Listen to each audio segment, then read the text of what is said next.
Hi, it's Jack Kim and welcome back to my channel. Today, as you have been anticipating, I'll be going over a paper 1 style question on a topic of microeconomics on price mechanism and negative externality.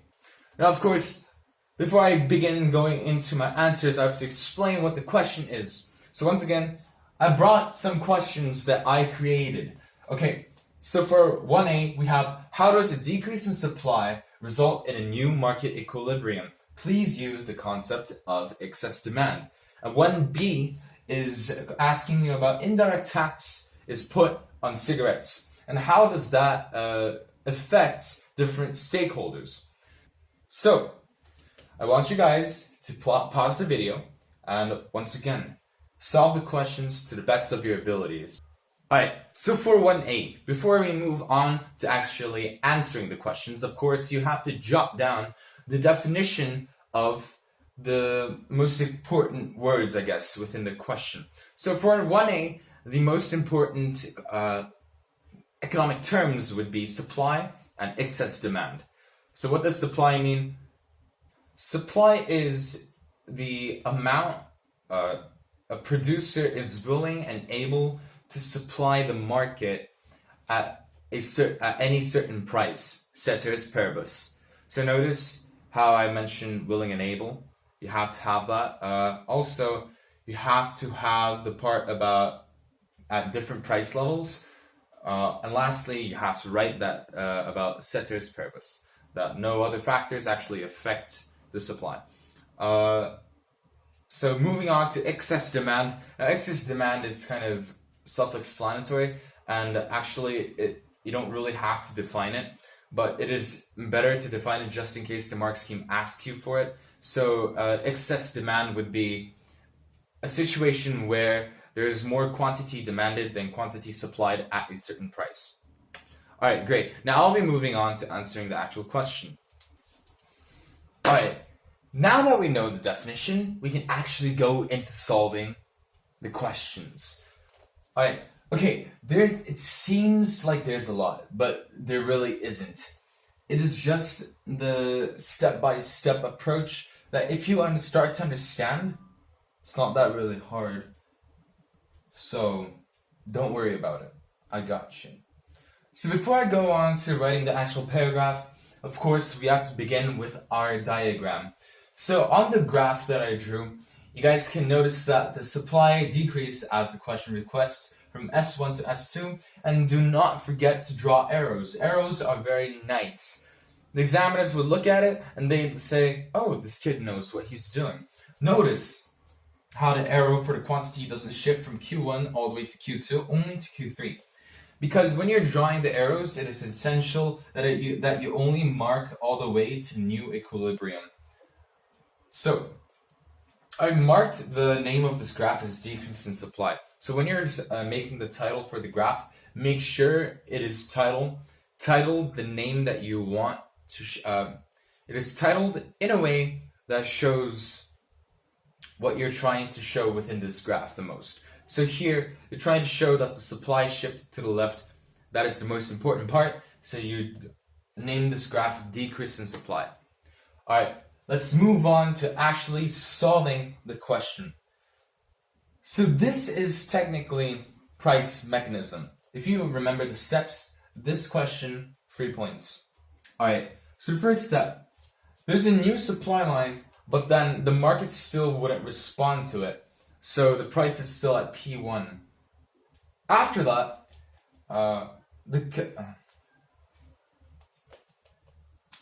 and when this happens, the market only responds in a way that the quantity supplied would be at Q2 and the quantity demanded would be at Q1. So quantity demanded and quantity supplied, both of them are still operating at P1.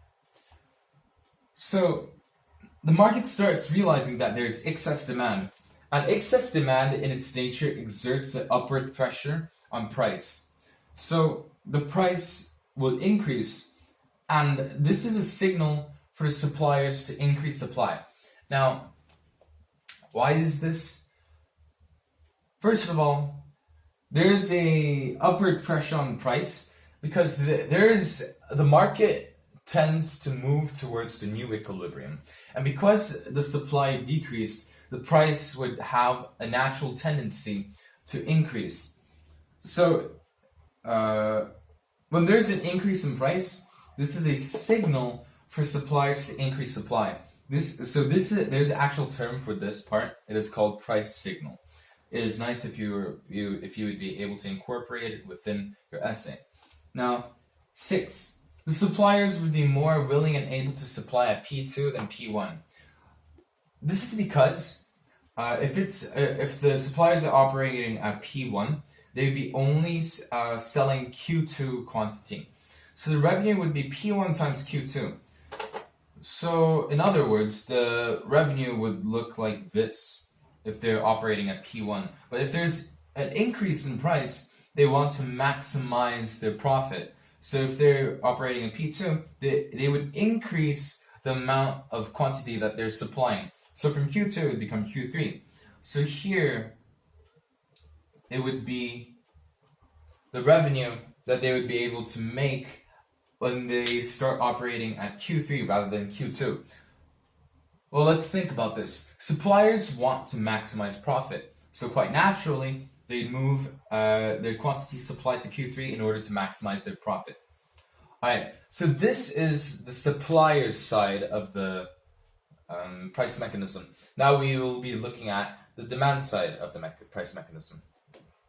Okay, so for the consumer side of this story, remember how the term of price signal was used for suppliers? Now, for the consumers, the term would be price rationing. Now, what does price rationing mean? Well, the consumers are less willing and able to purchase goods because there's an increase in price. Now, let's just think about it. If you go to a grocery store, perhaps, and you have $10, and a box of popcorn is worth $5, then you're able to buy 2 popcorn boxes. However, if you go to another grocery store and the popcorn box only costs $10, then you can only buy 1 box. So as such, if there's an increase in price, consumers are less able to buy more of that product. Also, they're less willing to because it's just a human instinct. Like, if the price increases, you tend to buy less of it. So that is the idea of price rationing, where if there's an increase in price, the quantity demanded would decrease, as it could be seen from the Q1 shifting to Q3. Okay, after you write every single part of the price mechanism, or every single part that I've just mentioned, you have to give a conclusion. And in the conclusion, it is preferable if you talk about the equilibrium. So you just say, all in all, there's a new market equilibrium where before the market equilibrium was Q1 at P1, and now it is Q3 at P2. And that would be the answer for question 1A. Now, let's move on to question 1B. Well, of course, before we solve the question, we need to define the terms that we are able to define. And in this question, the 2 main terms that you're asked to define is first, negative externality, and second, indirect tax. So, how would you define negative externality? Well, actually, it's better if you specify it to be negative consumption externality, because it's about cigarettes. So, negative consumption externality, what does that mean? It means a situation where the consumption of a particular product negatively impacts a third party that was not part of the initial transaction. It just means that someone who was not part of the initial buying and selling process is negatively affected. That's what negative consumption externality means. Now, the other one, which is indirect tax, means a tax placed on firms but is actually paid by consumers. So, at least for me, it was very confusing what indirect tax actually meant. So, the name in itself, it comes from the fact that it is paid indirectly. Now, why is this? the government actually sets the indirect tax on firms, and the firms have to somehow have to pay for it, and the firms would pay for it by increasing the price of the product. And if you increase the price of a product, technically the consumers have to pay for it. And if the consumers pay for it, the revenue that the firms get, they just have to pay the tax part out of it to the government. So an indirect tax is, once again, a tax that is paid by the firms, but is actually, a tax that seems to be paid by the firms, but is actually paid by the consumers. Alright, so now that we have defined what we have to know, alright, so now that we have defined the terms of the different terms inside the question, now it is your turn to draw the graph. Okay, so there seems to be a lot of things going on onto the graph, but every single part of this graph is needed when you're answering the final question. I'll explain why in a moment, but for now, I'll just show you the graph. And some key points that you have to notice. So first of all, this is a negative consumption externality. So the MSB and MPB should be different. However, the MSC and MPC needs to be the same. And since the MSC and MPC is the same, you can mark that also as the supply. All right, and the shift in the MPC after the tax would be marked in this fashion. Now, it is MPC that is moving along with the tax because it is affecting the individual firms, and it is marginal personal cost, a marginal private cost. And private is connected with firms or just individuals. So it would be MPC actually shifting to MPC plus tax. All right, the MSB and MPB, well, they're just downward sloping because they're related to the demand. Please notice that MPB is on the right side of MSB. That is because it is a negative consumption externality. Now, what that means is that the private benefit, it's greater than the social benefit. So if you smoke a cigarette, the amount of utils or happiness you feel is great. However, the effects you give to the surroundings, it's not that beneficial. So the society actually does not benefit off of your actions, and you benefit you find a lot of benefit for yourself. So the MPB is greater than MSB. All right. So I marked different points on the graph. I'll be using this in a moment, and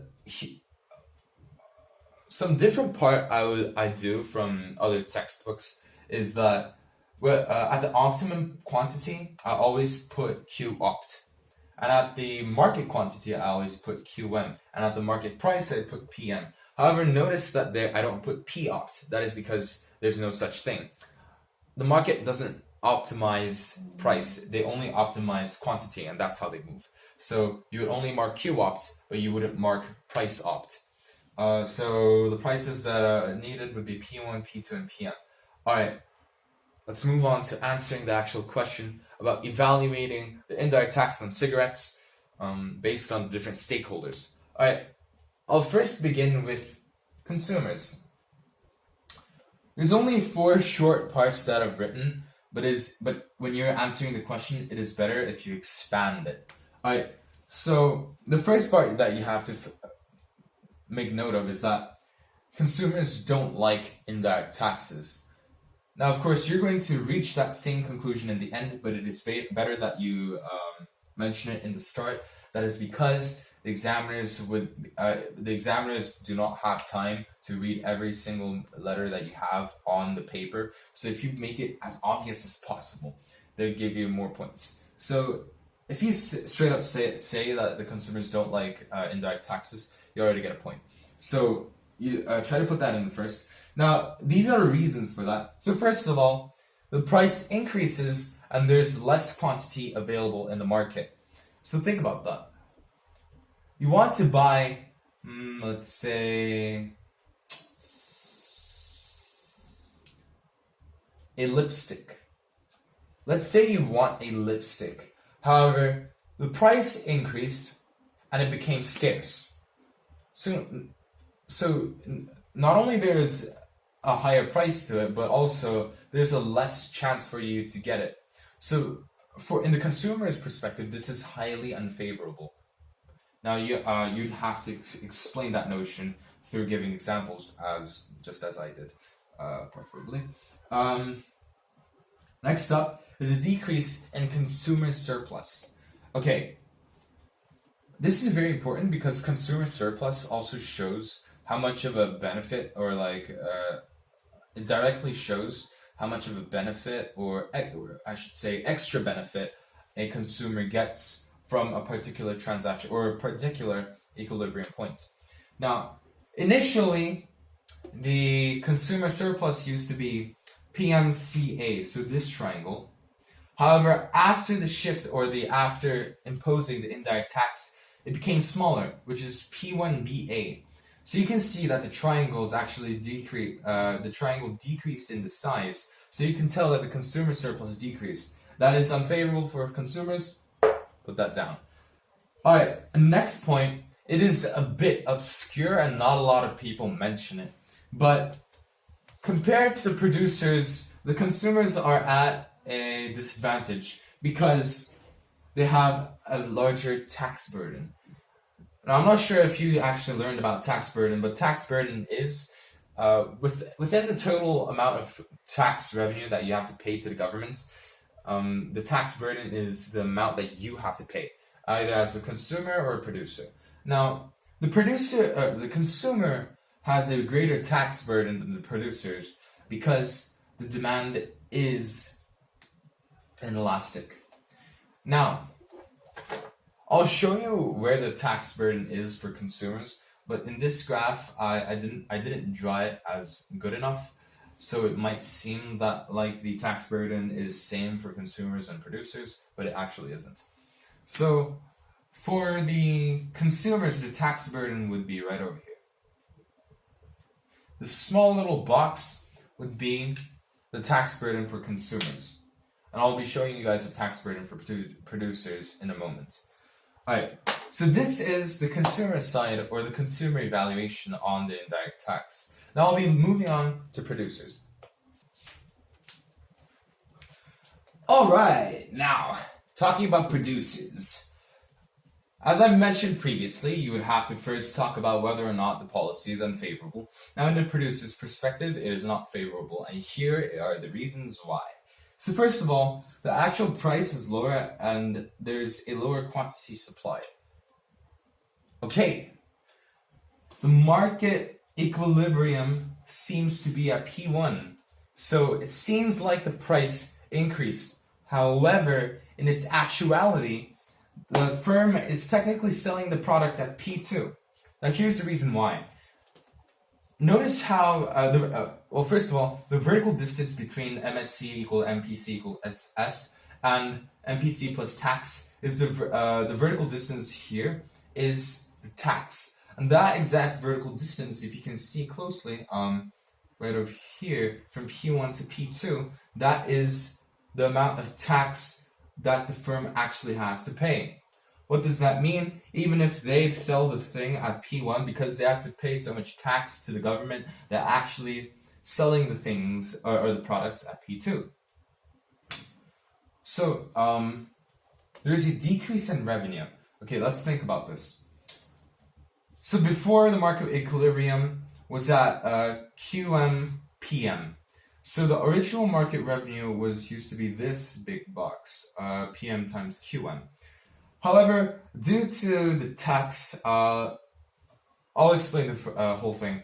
Due to the tax, it becomes P1 times Q opt minus this little box over here. Does everyone get that? So it'd be P1 times Q opt minus Q opt times P1 minus P2. So it would be this big box minus this box. So what that means is technically the revenue would change to P2 times Q opt. So from this big box, it would turn into this small box. So the revenue actually decreases.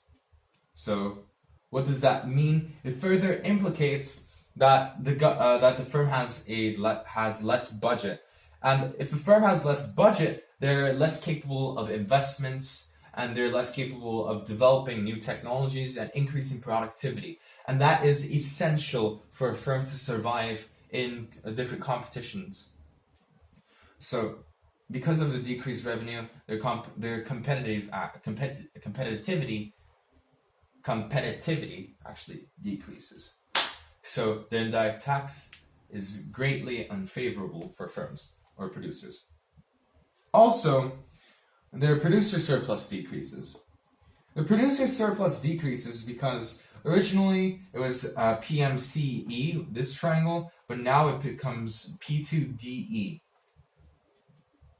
So it is unfavorable. Now, there's also a tax burden for the producers, but it isn't a point where they would dislike the indirect tax. Well, I guess you can say that they have to pay taxes now, but that's a very weak point. But I'll still show you where the producer's tax burden is. So the producer tax burden would be over here. So this box over here. So as I've told you before, it is unclear whether or not the consumer tax burden or the producer tax burden is greater. However, if I were to draw this better, because of the inelastic nature of the demand for cigarettes, consumer tax burden would be greater than producer tax burden. Just note that. Just know that. Yeah, and that's for producers. Now I'll be talking about the government. Alright, the government. So as you can see, the government loves indirect taxes. Now there's a very simple reason for that. Because they get tax revenues. They gobble up Pac-Man.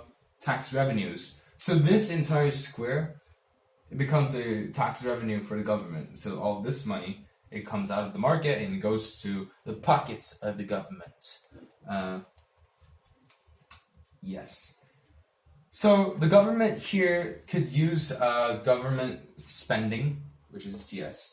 In other words, they can subsidize different industries, subsidize individual firms to flourish, and the industries would expand, and the government, they like this, because if an industry expands and it becomes better, it means that the GDP of their overall country may increase. So that is good for them. Also, they could make investments where they can improve different productivity, technology through the research and development. Why is this good? Well, this means that the human, physical, or natural capital of this country may be improved. And that means that there's going to be economic growth. And that is very, very preferable. So, in the government's perspective, the overall tax revenue for them could yield further short-term and long-term benefits for themselves. So, for them, they like indirect taxes. Right. I'm going to move on to the conclusion, but it is really not a conclusion because I'm going to be now talking about the society's viewpoint on the indirect tax. Alright. We're almost done. Come on, let's go. Alright. For society, they both love and hate the indirect tax. There is a reason for this. So, they love the indirect tax because they can decrease negative externality. And decreasing negative externality for the society in the whole is great because it means there might be improved health conditions, because there's a reduction in the use of cigarettes. However, I guess not hate, but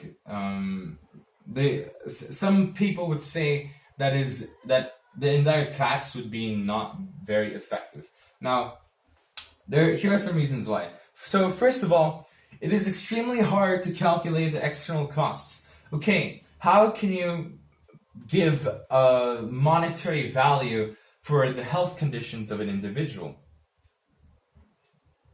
Good luck. This actually applies to any type of externalities. Let's think about it.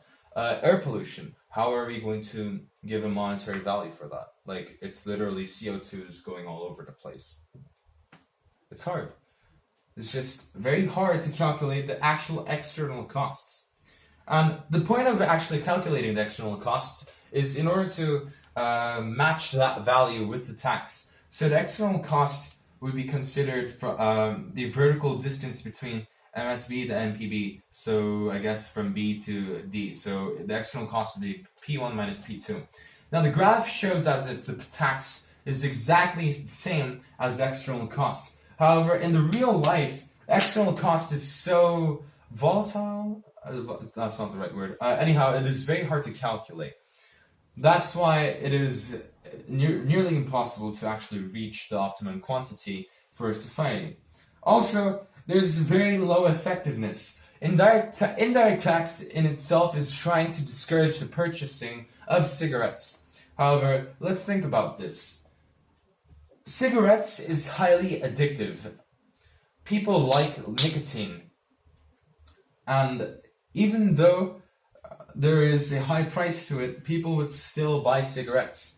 Alright, in Korea, for example, the price of a cigarette increased, let's see, about, okay, I can't do it off of my head. However, it increased from 8,000 won to 10,000 won, right? It increased from 8,000 won to 10,000 won. And previous studies said that people would quit smoking if the cigarette prices would hit 10,000 won. But guess what? It did not stop. It actually increased, which is weird. So due to the addictiveness of this particular product, and also this creates a very inelastic demand. And what that means is that if a product demand is highly inelastic, it means it is not responsive to the change in price, the quantity. So the quantity demanded does not change accordingly or very at a high responsiveness to the change in price. So even though the price increases, the quantity would not change significantly. So people would say that it is not really effective. Also, because of the indirect tax, there is a welfare loss. So, what is a welfare loss?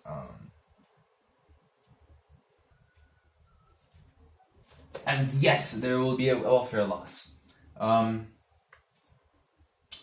There is a welfare loss because whenever a government tries to intervene in a situation, there's always a welfare loss. Yeah, so a welfare loss is bad because money just literally, or assets just literally dissolve into the thin air because of government intervention. It just disappears. And that is unfavorable for society.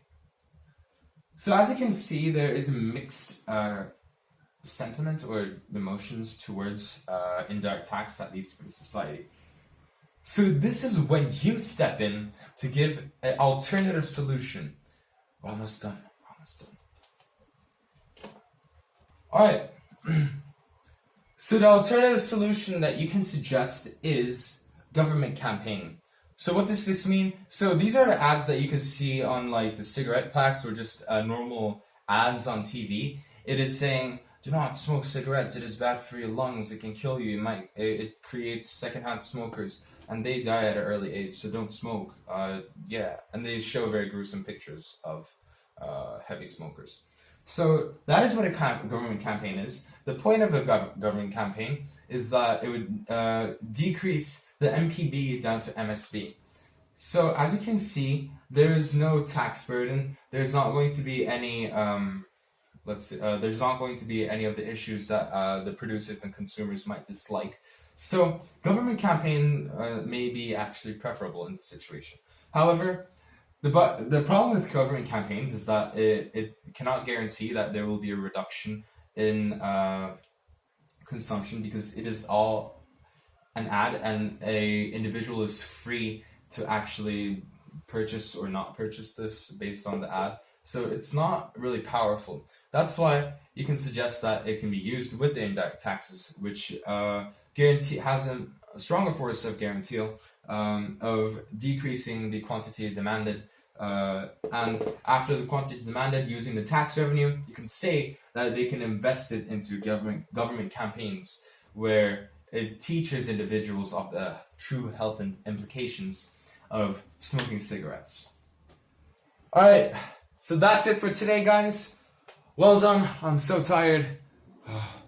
If you guys have any questions on this particular question or any economic questions, really, you can email me or just comment below and I'll respond to you as quick as possible. I love you guys. I'll see you next time.